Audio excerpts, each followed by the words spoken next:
Bueno, estamos de vuelta. No sé por qué pasó ahí, que parece que hubo como un chucho. Y quería decirles algo en lo que yo creo que María Elvira está jugando un papel medianamente positivo por sus propias posiciones. María Elvira, junto con la congresista de Texas, Verónica Escobar, han presentado un proyecto que hay que decir que ella fue de las primeras que empezó a hablar de esto.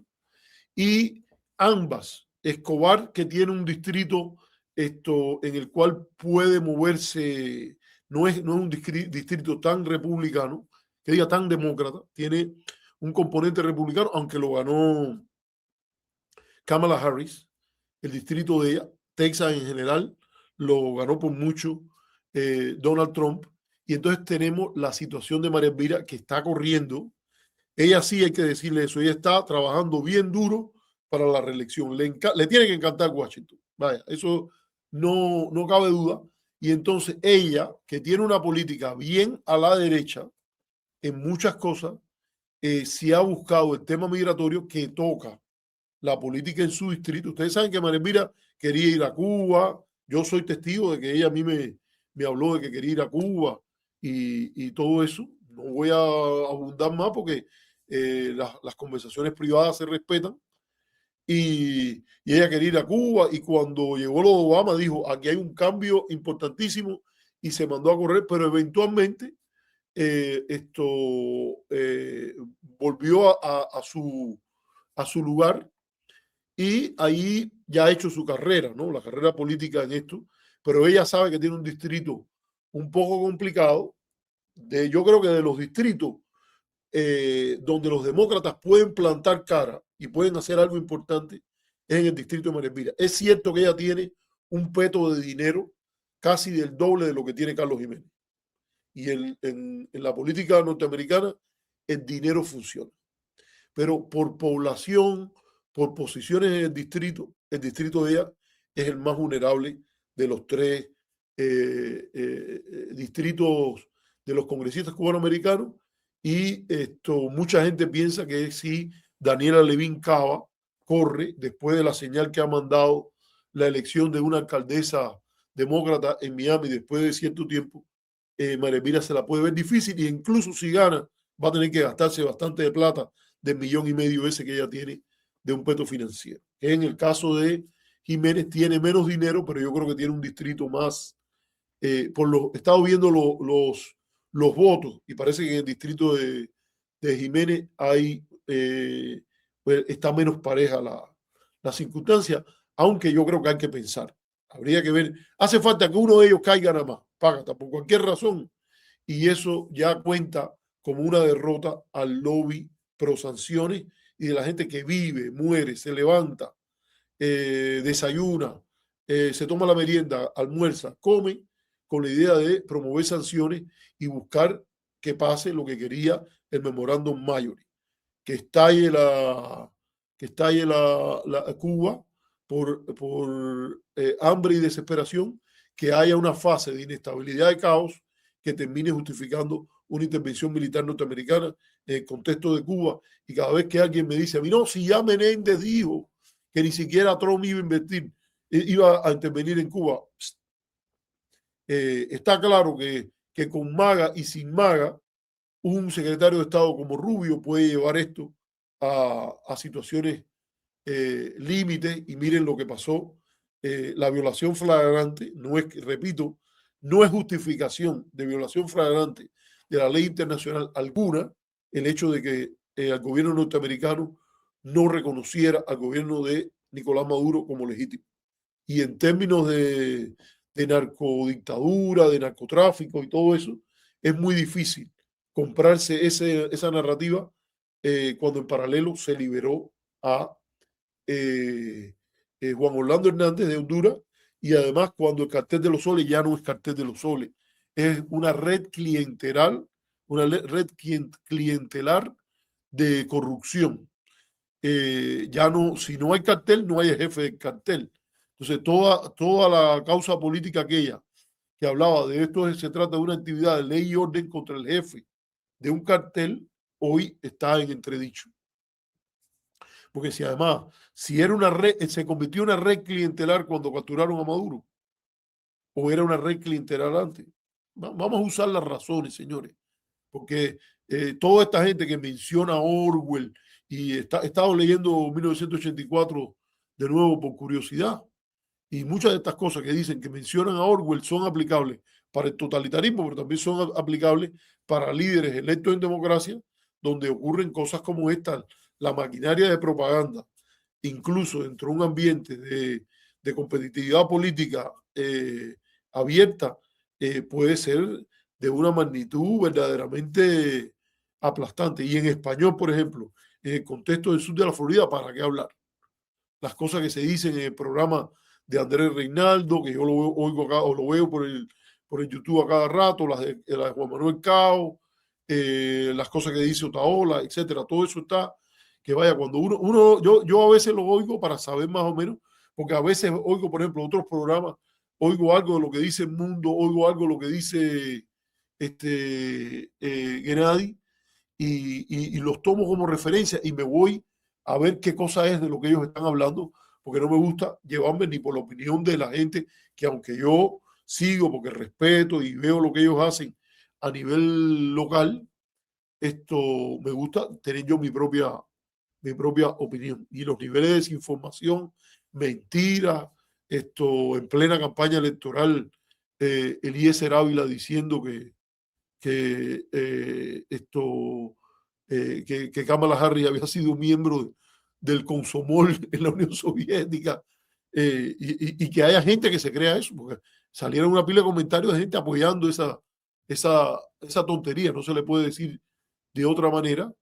Y yo simpatizo con la idea, por ejemplo, de Gennady de tratar de salvar al pueblo, ¿no? Oye, mira a ver si nos podemos proyectar de otra manera para que no nos vean con tanto desastre. Esto es un bochorno, las cosas que están pasando aquí. Y yo he visto que él ha sido cada día más insistente en eso. Pero cuando uno ve esas cosas, uno esto le da por salir corriendo. Bueno, María Elvira, y por eso es que yo creo que le están invitando, porque en este sentido sí ella tiene una posición mejor que la de la mayoría de su partido, y ella lo sabe, y por eso se anda de esto a hurtadillas, de pasito y pasito en puntillita, y no se atreve a meter la presión en el Congreso para que la ley de dignidad esa que ella tiene se discuta. Pero anda diciendo por ahí y anda hablando esto y buscando la manera de justificar cosas que parece que Trump no le ha hecho mucho caso. Vamos a ver si ella termina por tener razón. Y se ha parecido de nuevo a hablar ya por 50ª vez sobre la llamada ley dignidad. Y es un procedimiento que ella dice que permitiría a las personas un camino a la dignidad en los Estados Unidos. O sea, una dignidad, que esto hay que decirlo con toda claridad, es crear una categoría legal. No es correcto andarle mintiendo y uno tiene que respetar a las personas con las cuales uno debate. Cuando yo abogo y apoyo esta propuesta de una ley de dignidad como el mal menor frente a lo que está pasando con ICE y todo ese tipo de cosas, que está haciendo un daño extraordinario. Yo soy el que estoy preocupado aquí por el prestigio de los Estados Unidos.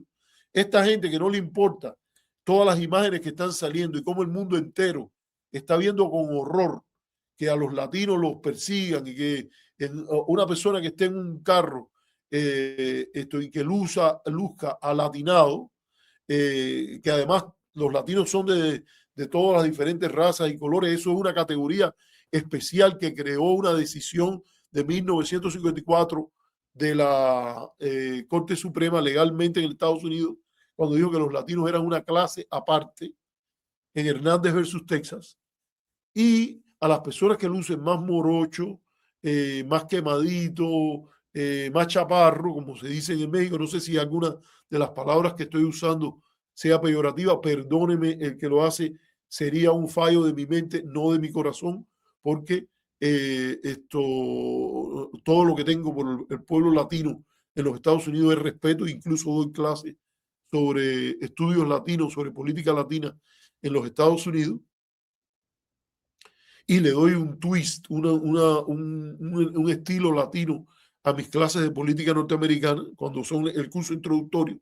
Eso lo saben, por ejemplo, incluso algunos cubanos que tomaron clases conmigo y que hoy tienen posiciones distintas, pero si son honestos, saben que tomaron clases conmigo y saben que yo tengo un sesgo pro-latino que incluye la discusión de la experiencia cubana como una experiencia dura de migración, difícil, no es solo la idea del privilegio cubano, aunque el privilegio cubano que pone Susan Eckstein es parte de la historia de los cubanos en los Estados Unidos comparado con otros grupos. Y María Elvira habla de esto, entonces dice, no es una amnistía, lo cual nunca la gente que está hablando de una posición de una reforma comprensiva que incluya la legalización, que incluya la posibilidad de ser residente legal, la posibilidad de ser ciudadano. Esto nunca han hablado de que esto es simplemente amnistía, sino de buscar un camino a la legalización y naturalización. Una palabra que es muy clave a la hora de estudiar el tema de los inmigrantes en los Estados Unidos. Es el concepto de la naturalización. Bueno, María Elvira dice, si has estado más de 5 años en los Estados Unidos, yo no sé por qué es 5 y no es 4, no es 3, no es 6 o algo así. Asumo que tenga que ver con que te has más americanizado por el número de años y ella, a partir de su postura, llega a la conclusión que 5 es la fecha importante. A mí me parece raro porque ahí también tiene consecuencias dentro de la comunidad cubanoamericana, porque si se aplicara hoy, por ejemplo, mucha gente que entró antes del 2024, entre el 2024 y el 2020, no clasificarían bajo esa postura, lo cual no me extrañaría que ella buscara una manera también puesta bajo presión. Fíjense, hay que empujar a María Elvira en todo, puesta bajo presión de que eso, por ejemplo, en el caso de los cubanos o en el caso de todos los latinos, también vamos a ver esto de los 5 años. Ahí en ProPublica hay un documental que se llama Venezolano, que les recomiendo a la gente que lo vea sobre la experiencia migratoria venezolana y lo que ha pasado después de que Trump inmediatamente casi que llegó a la Casa Blanca, echó atrás lo del TPS. Ahora, puesto ante la alternativa, esta idea y esta demagogia, porque no se le puede llamar de otra manera, la manera que ella está vendiendo esto, de la idea de que esto es lo posible, de que está Salomón y entonces se brinca y se pone contenta, ay, ay, ay, y mira quién lo dijo, iba a decirlo Trump y lo dijo frente al New York Times, y entonces ella le brilla y las manos se le mueven y le brillan los ojos y todo este tipo de cosas, el artistaje. Eso es un artistaje cubiche que lo sabe, lo conoce de asunto moral de tiempo, ¿no?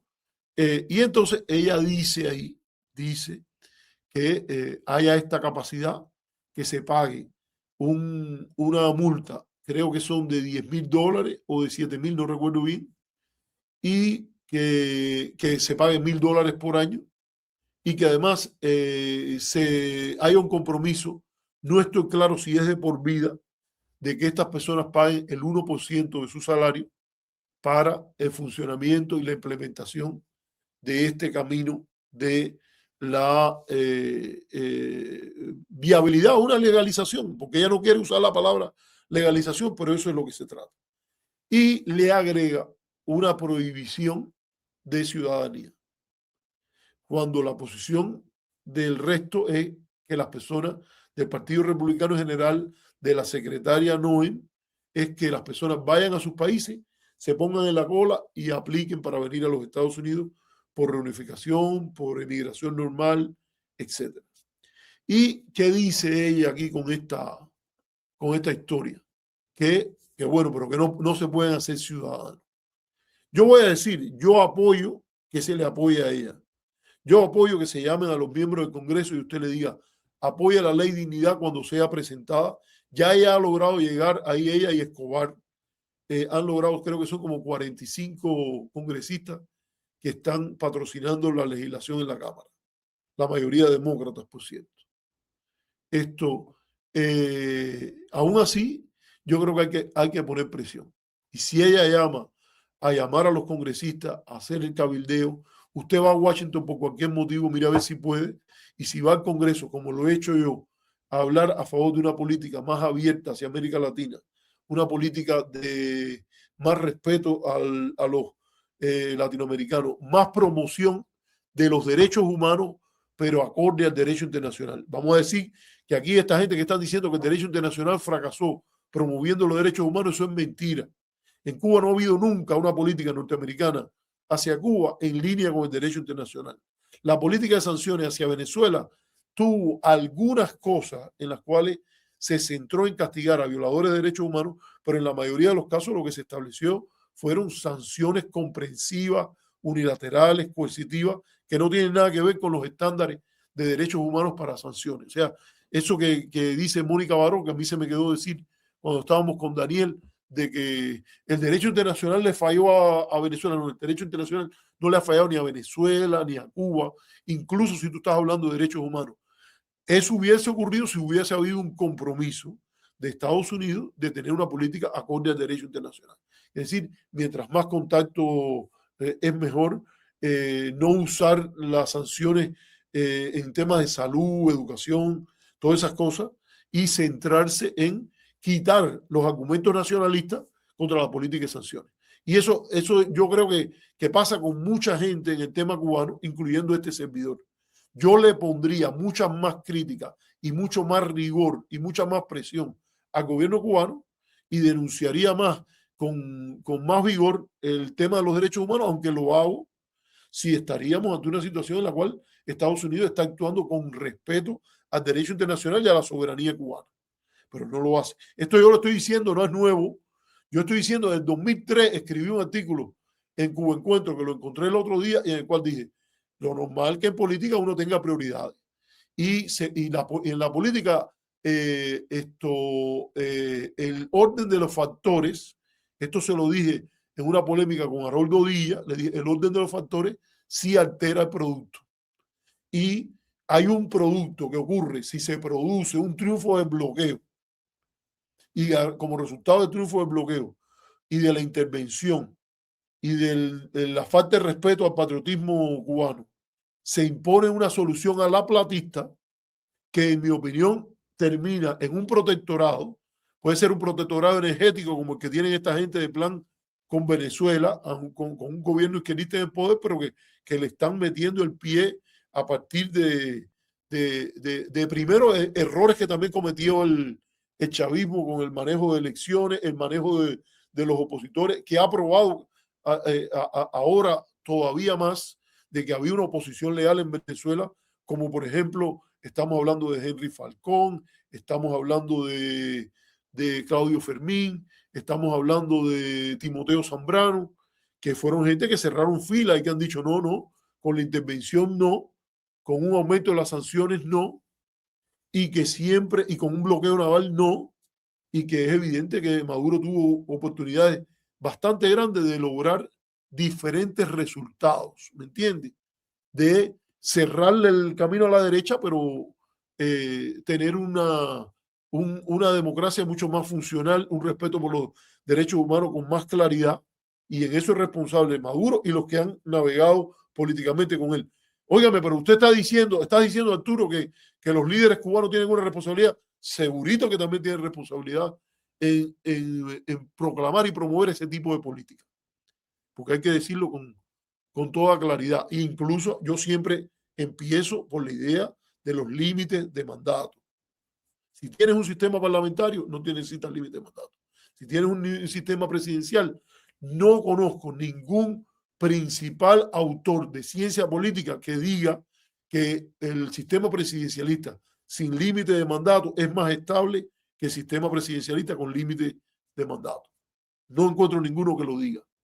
Y los desastres a partir, incluyendo en el tema cubano, de posposición de transiciones generacionales, a partir de la consolidación de liderazgos personalistas, ha sido desastroso en todos los países que eso se ha aplicado, ha pospuesto la renovación de agenda, la renovación de liderazgo intrageneracional e intergeneracional de manera fatídica en algunos de los casos y con consecuencias negativas en otros también. Fíjese que la transición intergeneracional más dilatada en la historia de la experiencia leninista es la cubana. Y lo que eso dejó, por ejemplo, en China detrás, con Mao, fue, aguántate, 10 años de revolución cultural de un líder que lo que estaba haciendo era todo lo contrario a lo que se debía hacer. Entonces, le decía, retornando al tema de con María Elvira, yo creo que es importante que ella está proponiendo esto. Y cuando yo te digo, si voy a Washington y me paso un día allí y voy al Congreso y hablo de las cosas que me interesan más, y una de las que me interesa es el tema de la reforma migratoria. Y si María Elvira de verdad presenta esto y se viene una discusión en el Congreso sobre eso en la Cámara, es importante respaldarlo. Hay que respaldar a María Elvira en este tema de la reforma migratoria como si sus políticas hacia Cuba y América Latina platistas no existieran. Y hay que denunciar las políticas platistas, entreguistas,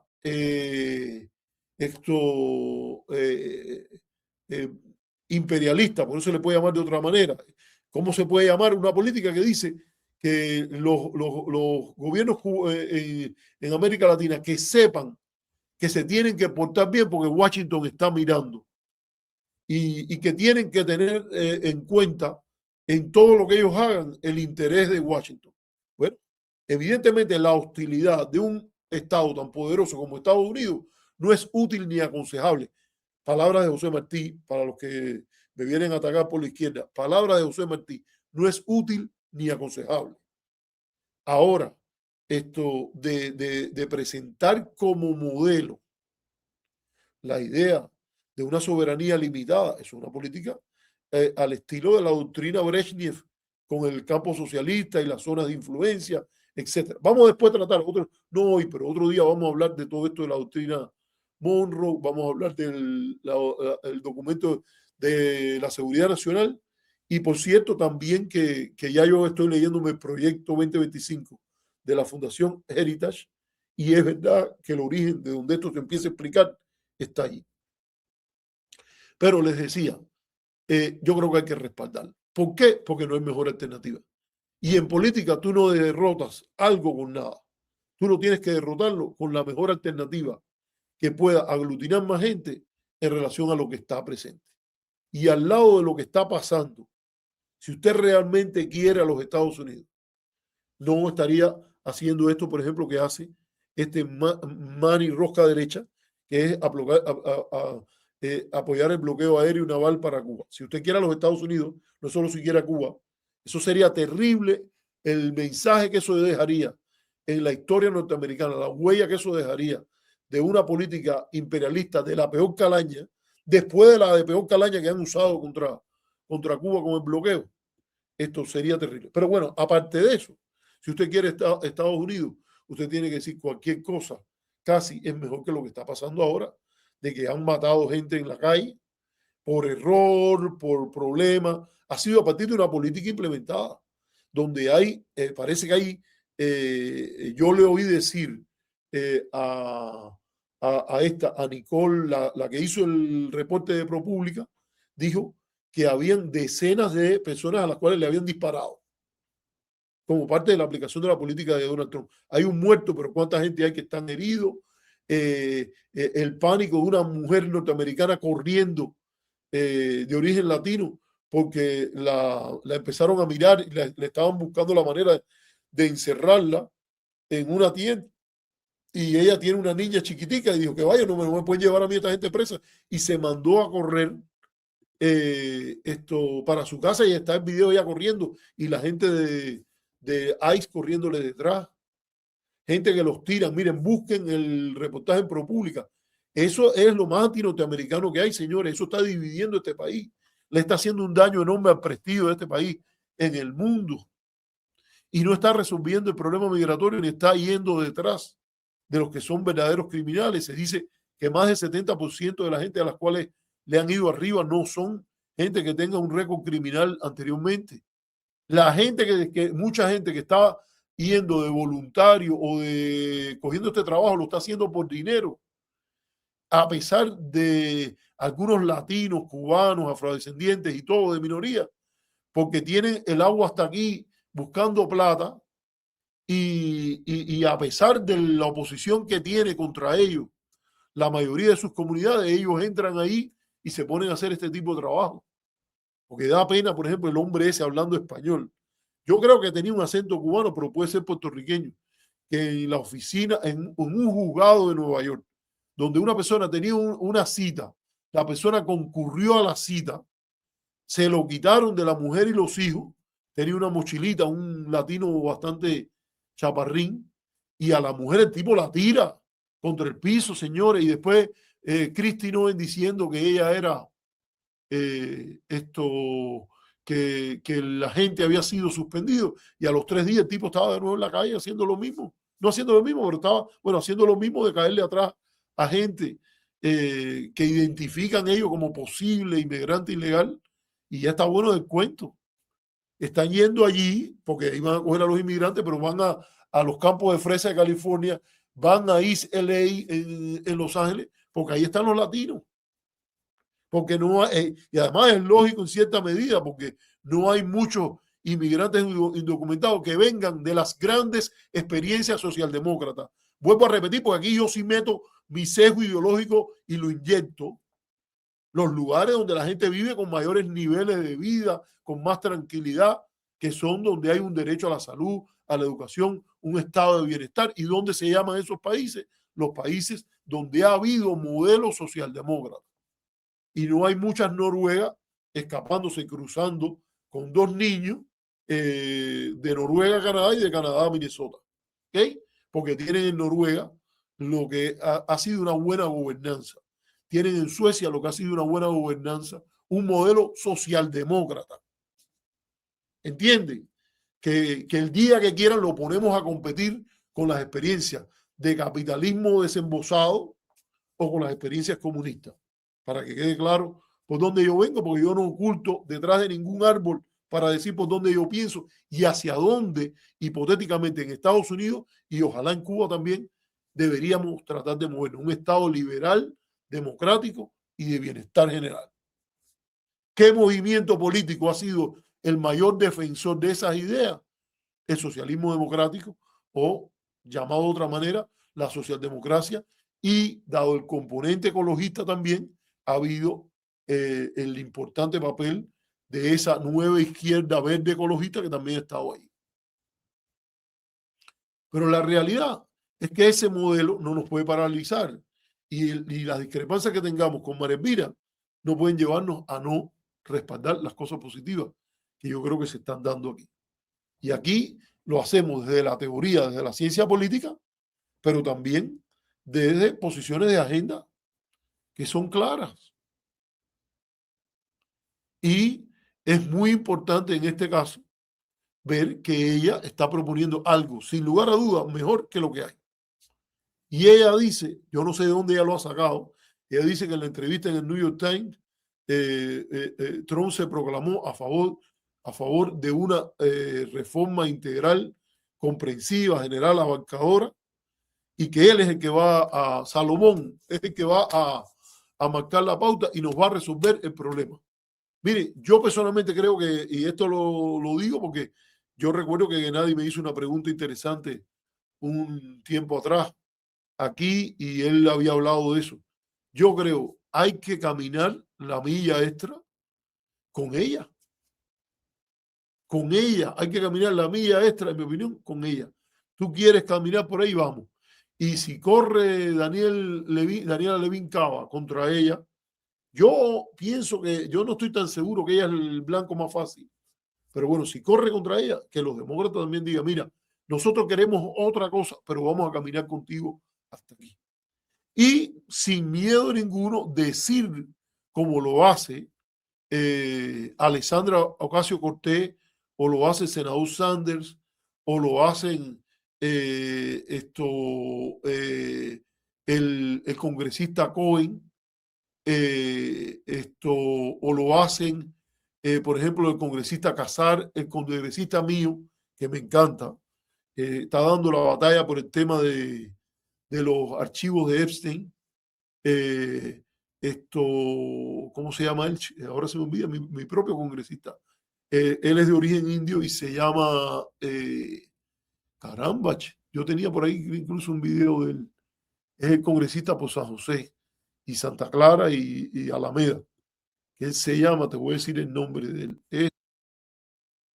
Pero no voy a perder tiempo. Eh, bueno, ya lo saben. Es el representante del área de Silicon Valley. A ver si yo creo que lo tengo por aquí. Déjame ver si lo tengo. Por cierto, hay gente que lo han dicho con toda claridad. El agente lo tienen grabado diciendo ese acento de ¿por qué te estoy preguntando por ese acento? Él dice, pero ¿por qué tú vienes a preguntarme a mí? Me singularizas a mí.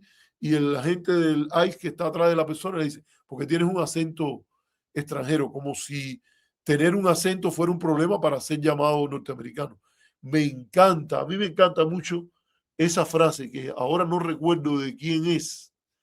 Creo que ¿quién fue el que dijo esa famosa frase? Que dice, un acento extranjero es una prueba de audacia, de alguien que se atrevió a vivir en un país que no era el cual, donde primero aprendió a hablar. Ahora no me acuerdo el nombre de quién fue quien dijo eso, pero creo que fue Aung San Suu Kyi, alguien de eso, ahora no me recuerdo, fue una mujer que después les puedo decir, pero me encanta esa frase siempre, de que un acento extranjero es una prueba de que Rocana, efectivamente, Mendive, Rocana, ese es mi congresista y mira, se me había olvidado.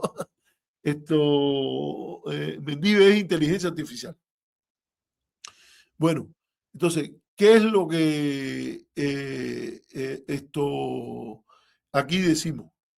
Que sin lugar a duda hay que moverse en esa dirección y caminar la milla extra con ella y que si falla no sea porque nosotros, la gente de izquierda, no le dio el apoyo.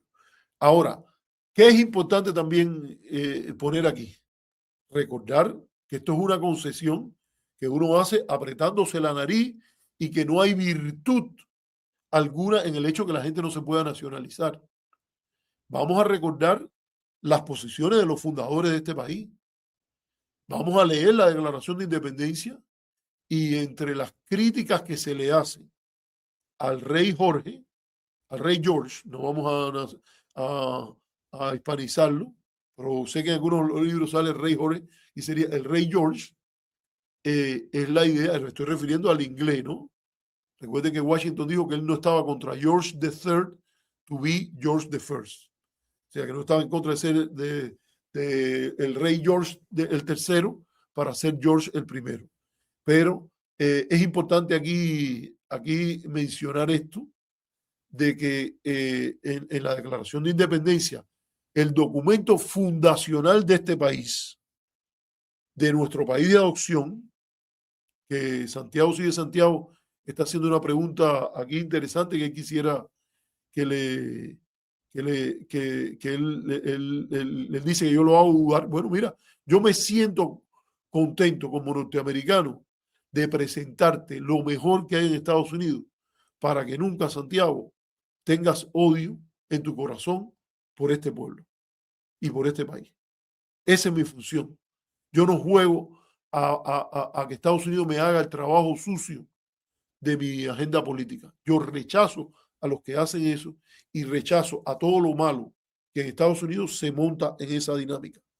Y lo rechazo también porque creo y porque conozco la población de este país y las cosas, los ejemplos de bondad que este país me ha dado, que me hacen querer a este país, a esta patria, a los lugares bonitos que tiene este país, a la gente de este país y al hecho de que las grandes luchas de este país han jugado un papel central en los grandes avances de derechos humanos, de lucha contra la guerra en la historia del mundo. O sea, si alguien ha puesto límite a algo como era la guerra de Vietnam, fue el propio pueblo norteamericano. Si alguien puso límite y se conectó la lucha anticolonial en los países de África con la lucha por los derechos civiles contra la discriminación racial, Eso ocurrió por lo mejor de los Estados Unidos. El impacto, por ejemplo, que tiene la guerra civil norteamericana en países como Cuba, etc. Pero bueno, les estaba diciendo, y ya con esto ya voy a ir cerrando, es que es importante apoyar a María Elvira y decir dónde está corta. La Declaración de Independencia dice que el rey es un mal gobierno, porque fíjese, en la Declaración de Independencia no dice, oye, vamos a hacer una revolución. En ese sentido, Santiago, tengo que recordar que yo varias veces lo he dicho, yo por vocación no soy revolucionario, soy un reformista. Me gusta la idea de que se produzca el cambio social, el cambio económico, el cambio político, con los menores traumas posibles. Así lo digo con toda claridad. Y yo creo que en términos de revoluciones en Cuba ya sobrecumplimos la meta. Yo no quiero que se vuelva a producir otra. Y en Estados Unidos tampoco me gustaría ver otra revolución. Para hablar tengo que leer mucho cambio gradual, mucha reforma, mucho diálogo, mucho pacto, etc. Pero eso lo podemos hacer invocando los documentos fundadores, invocando los grandes paradigmas de los Estados Unidos. Porque eso es parte de la lucha por los derechos civiles. Cuando dice Martin Luther King, he venido aquí to cash a check. Y el cheque que viene a cobrar es la Declaración de Independencia de los Estados Unidos. ¿Qué cosa es más norteamericana que un cheque? Y nosotros, los que luchamos por cambios políticos, porque haya una actitud tolerante hacia el tema migratorio, que atienda como un problema de política pública la realidad que no puedes culpar al inmigrante si hay una masa de 18 millones de inmigrantes indocumentados aquí. Eso tiene que ver con tu economía y con el hecho de que no tienes un canal de migración legal. Por primera vez hubo crecimiento negativo este año en términos migratorios en los Estados Unidos. Eso no es para celebrar. Esta gente lo están celebrando, pero eso no es para celebrar.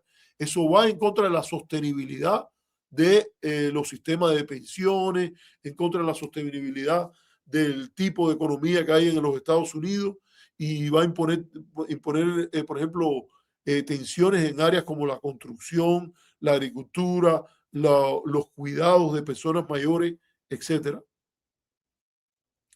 Pero hay que recordar eso. En la Declaración de Independencia hay una parte, deja ver si yo la tenía por aquí, porque lo tenía abierto, deja ver si la puedo encontrar un momentico, en la cual culpan al rey y le dicen que es un mal gobernante por muchas cosas. Pero una de las cosas por las que es mal gobernante es que él ha prevenido, fíjense cómo dice, esto es algo que a María Elvira a quien se lo debería hacer llegar, porque esta gente ni estudian los papeles federalistas, ni la declaración, tanto dinero que se ha gastado ahí en Miami de supuestamente educar a la gente en la lucha por la democracia, y entonces no se educan en una cosa como esta. Cuando hay una lista de grievances, de complaints, ¿cómo se diría en español?, de demandas enumeradas como justificación para la revolución contra el rey Jorge III, George III, dice, él se ha arrojado el valor se ha atrevido a prevenir que la población de estos estados, díganse las 13 colonias, se haya naturalizado y ha obstruido las leyes de naturalización de extranjeros, refutando pasar nuevas leyes que patrocinen, que encourage, ¿cómo se diría?, que promuevan su migración. Fíjense, eso lo pueden encontrar en la Declaración de Independencia. Yo lo estoy leyendo en inglés, pero ustedes lo pueden buscar en español, porque hay de eso de la Declaración en español. Dice, he has endeavored to prevent the population of these states. O sea, que estos estados sean populados. Y dice, for that purpose, obstructing the laws of naturalization of foreigners. O sea, era un mal gobierno porque tenía una obstrucción a las leyes de naturalización de extranjeros. Refusing to pass others, o sea,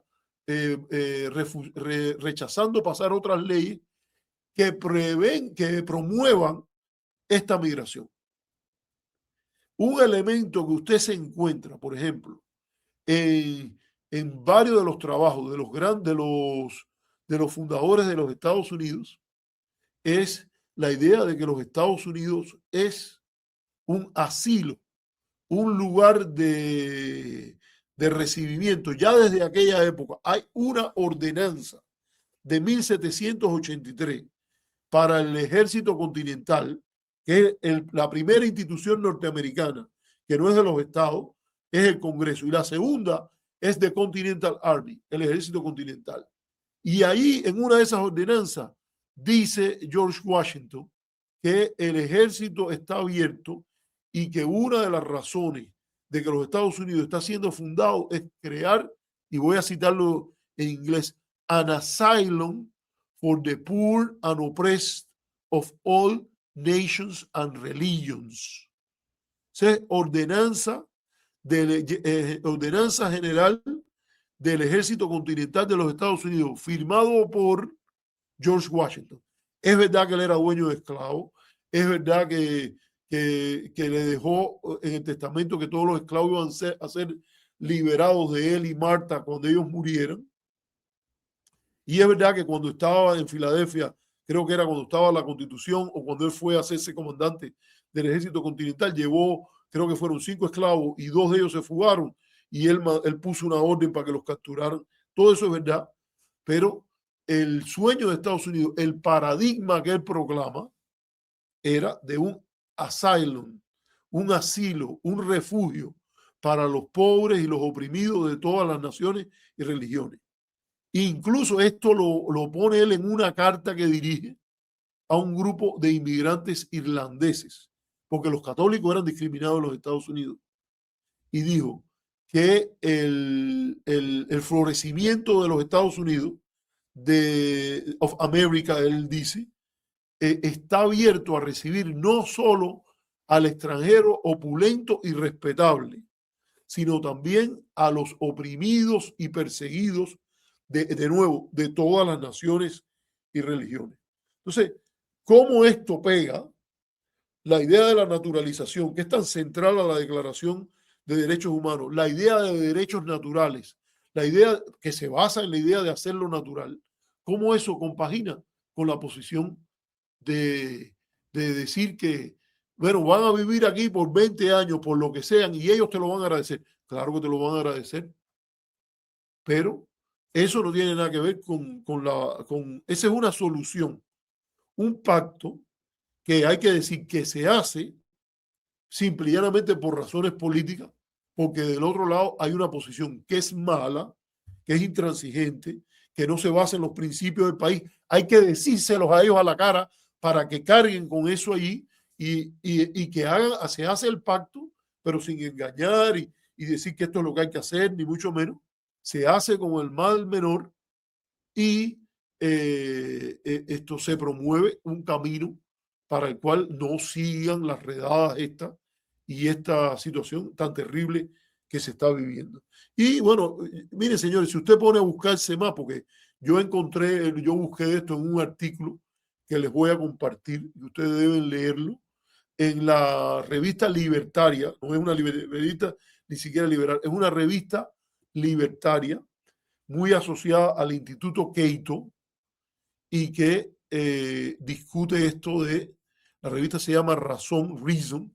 Yo la leo mucho porque a mí los libertarios dentro de la derecha son la gente que yo veo más dados a razonar, a tener otra cosa. Y esto, déjeme ver, porque aquí lo puse, lo acabo de poner, y está saliendo ya.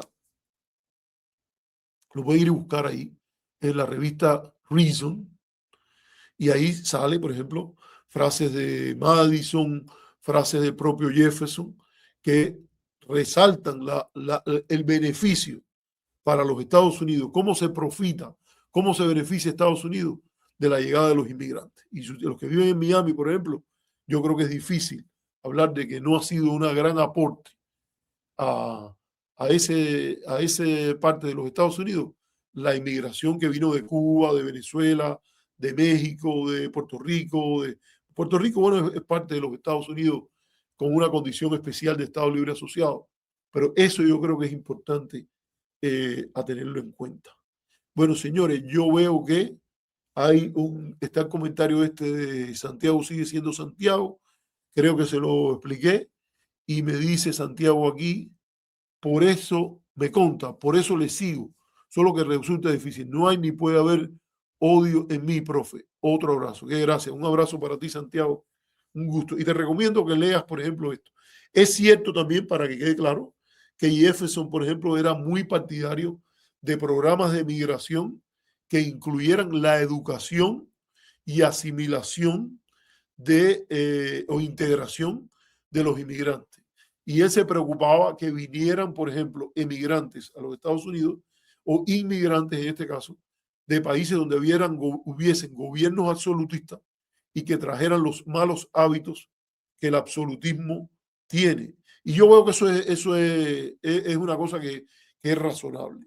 Tampoco se puede partir de la idea de las fronteras abiertas, ni mucho menos, porque el sistema internacional está organizado sobre la base de los estados nacionales, de las soberanías nacionales y lo que las personas son capaces de hacer por un ciudadano de tu propio país, por ejemplo, de pagar impuestos, de programas de justicia social, etcétera, por la existencia de una historia común, son más difíciles de hacer desde una perspectiva estrictamente cosmopolita, por decirlo de alguna manera.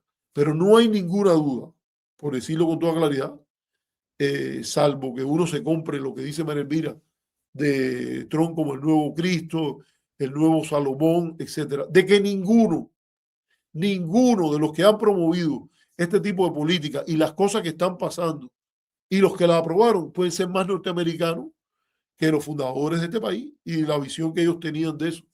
Y la Estatua de la Libertad no dice, denme a sus ricos, denme a los condes, marqueses, multimillonarios de sus países. Dice, yo le abro los brazos y ahí está la Estatua de la Libertad en la Liberty Island y cerca la Ellis Island. Y dice, dame a los desposeídos, a los pobres, a la gente que sale de sus países corriendo porque las condiciones económicas son terribles, porque la situación política es de desesperación y eso pasa. Bueno, señores, llevamos bastante tiempo hablando de estos temas. Ojalá que el programa les haya gustado. Nos vemos la próxima y saludos. Chao. Recuerden, denle me gusta. Alguien dijo que había dado 41 ya, no sé quién era el que puso que tenía 41, que había puesto la 41. El segunda, denle like, es el 41, ojalá haya muchos más. Eso nos ayuda en los algoritmos. Contribuye al canal. Mire, una sola persona, Calero, nos hizo una donación de $4.99. Este programa dice cosas que yo veo que usted no la va a encontrar en los programas que son mayoría en el tema cubano, latinoamericano, y necesitamos, señores, apoyo. Por ahí estaba Marta La Rosa, que nos ha hecho donaciones, a veces ella y su esposo nos han hecho donaciones directo a Cele. Usted sí puede darnos una donación por Cele al correo turilevi@aol.com, porque además ese nos llega más directamente. Estos que hay por aquí a veces nos cobran una deducción, a veces no, siempre nos cobran una deducción.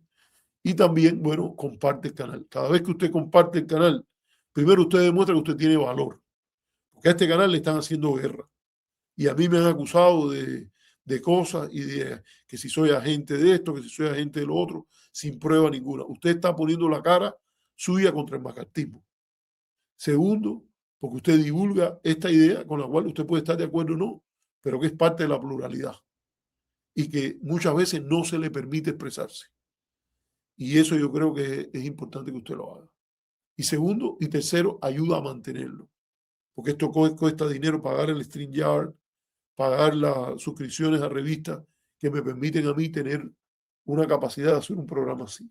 Así que yo le agradezco mucho a los que han estado. Buenas noches. haga su ejercicio, cómase su buena comidita y que le vaya bien. Un abrazo a amigos.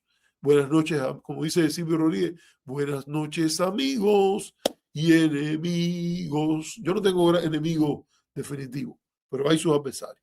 Hasta la próxima. Chao.